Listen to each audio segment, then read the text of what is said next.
and a question. Joe? So I'm wearing two hats tonight. I'm a board member at the CDN-NDG. My work is advocacy and equipment as pastor. I'm looking for three numbers. I'm assuming you can take it as one question, that I'm looking for three numbers. When I was in business for years, we always said that what gets measured gets done. And it turns out we pulled that in community work too. When I make a back to complaint list, they've always got a thermometer of how many donors they're looking this month, this week. So here's my thermometer questions. I'm assuming this number's available somewhere. I'd like to know in our borough how many social subsidized housing spots already exist. How many do you think we need?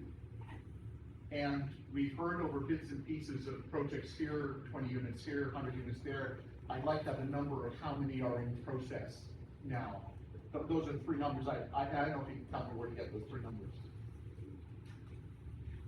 Before I pass it to the services to answer the questions that I think are clear, like your first question about the number of social housing, that the devil is in the details.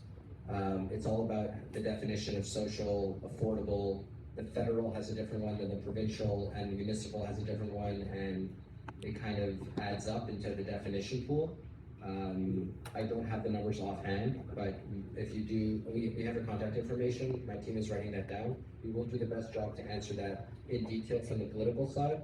And it's a pretty daunting question. That's why I'm vamping a little bit to give our services a little bit more time to maybe come up with a more complete answer to the questions that are clear. I think the first one is very hard.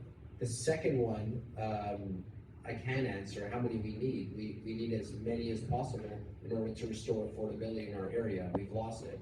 I mean, there was a report that came out yesterday that showed that Montreal is starting to act worse than how Toronto and Vancouver acted during their peaks, and how we have less social meaning attached directly to your income stream, not attached to the affordability of a sector, but let's say 30% of your income, that's how much your rent is.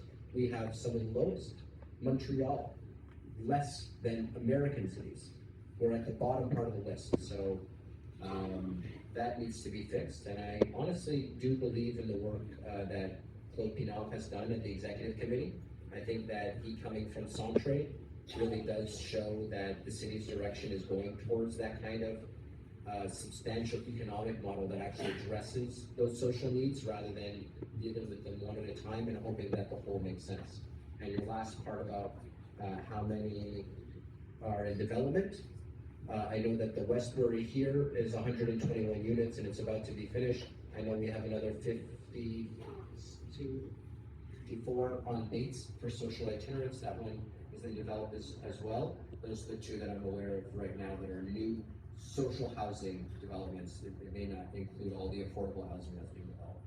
And I'm going to see if the services want to take another part of the question. Monsieur Plante, est-ce qu'il y a un complément d'information des services sur la question? Mr. Smith? Don't. Please give us it's a complicated question. You're asking for numbers. We want to give you exact numbers.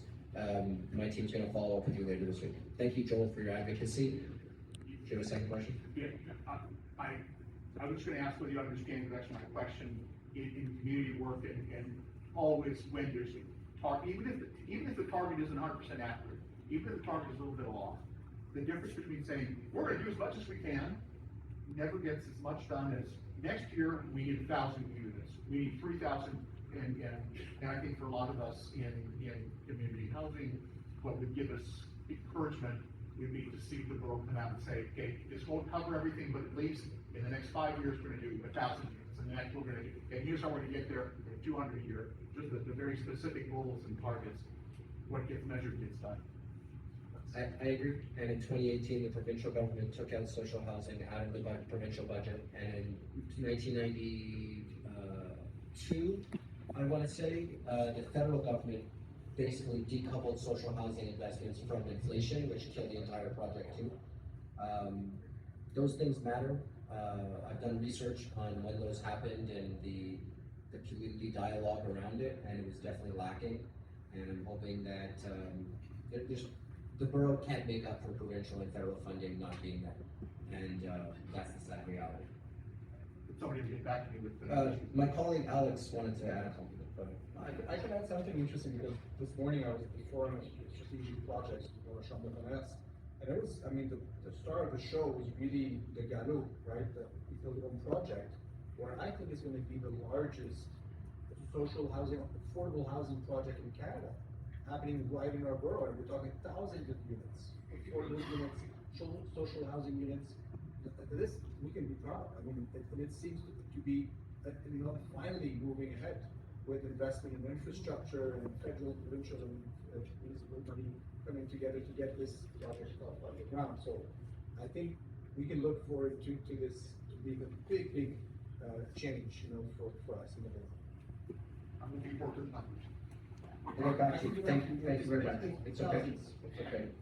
Not he wants to know how many are involved, we're gonna get back to that. Michael?